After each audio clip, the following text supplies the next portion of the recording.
Mister Radhakrishna ఒక్కటి గుర్తుపెట్టుకో, 2029లో భగవంతుడిని ఒక్కటే ప్రార్థించుకో. ఎందుకంటున్నానంటే కూటమి ప్రభుత్వం మాకు ఒక సరికొత్త దారి చూపించింది. 5 ఏళ్ల క్రితం అన్నటువంటి విషయాలు కూడా ఇప్పుడు అన్నారు అని పోలీసు కేసులు పెడుతున్నారు కదా.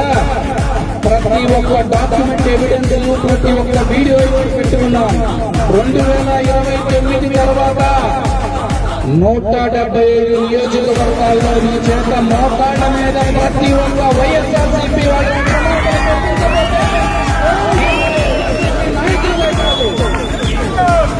దేవుని కోరుకో 175 నియోజకవర్గాలతో ఆగిపోవాలి. లేదా 243 నియోజకవర్గాలు అయితే కనుక ఇంకా ఎక్కువగా మోకాళ్ళే అని గుర్తుపెట్టుకో మిస్టర్ రాధాకృష్ణ. ఇప్పటికైనా వెంటనే వచ్చి ఆడవాళ్ళందరికీ క్షమాపణ కోరుకోవాలని వైఎస్ఆర్సీపీ పార్టీ తరఫున మేము డిమాండ్ చేస్తున్నాం.